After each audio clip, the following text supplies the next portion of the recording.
अब सोशल अड्डा का रुख करते हैं, जहां आज बात होगी एक देश एक चुनाव की। देश में सभी चुनाव एक साथ कराने को लेकर सरकार बड़ा कदम उठाने की तैयारी में है, लेकिन इससे पहले इस बड़े मुद्दे पर सभी पार्टियों के साथ साथ जनता की भी राय ली जा रही है। एक देश एक चुनाव विधेयक को लेकर संसद की संयुक्त समिति ने एक अहम कदम उठाने की घोषणा की है। समिति के प्रमुख पीपी चौधरी ने बताया कि जल्द ही एक वेबसाइट लॉन्च की जाएगी, जहां आम जनता और विशेषज्ञ अपनी राय साझा कर सकेंगे। जेपीसी प्रमुख पीपी चौधरी ने बताया कि इस वेबसाइट का प्रचार प्रसार व्यापक रूप से किया जाएगा।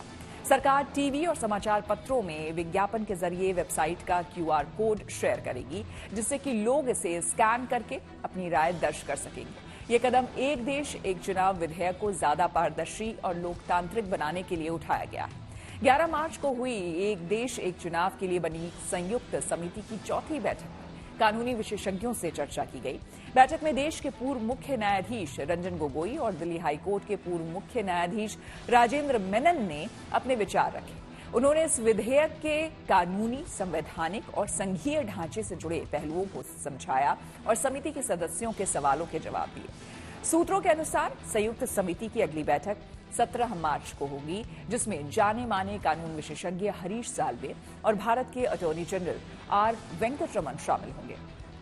ये दिग्गज एक देश एक चुनाव के कानूनी, प्रशासनिक और राजनीतिक पहलुओं पर समिति के सामने अपनी राय पेश करेंगे। जाहिर है, सरकार एक देश एक चुनाव को लेकर लगातार आगे बढ़ रही है।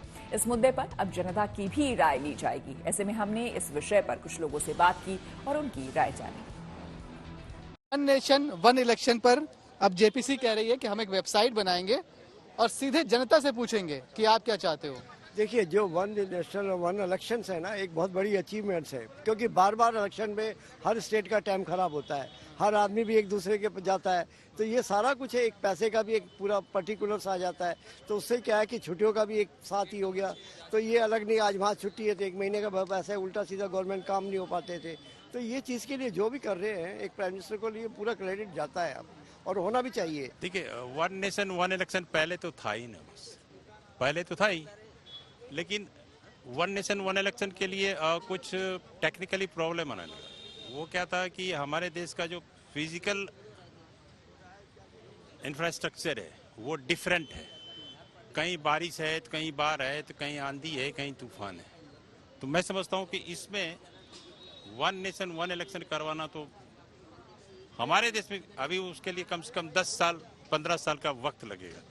उसके लिए आपको स्टार्टिंग से, शुरुआत से, जीरो से स्टार्ट करना पड़ेगा। नहीं पक्ष में जो सरकार एक साथ उपचुनाव नहीं करा सकती, एक स्टेट में एक साथ उपचुनाव नहीं करा सकती, उसको क्या अधिकार है वन नेशन वन इलेक्शन का? एक साथ एक विधानसभा के चुनाव नहीं करा सकती। यूपी में उपचुनाव हुए, क्या एक साथ करा पाई ये सरकार?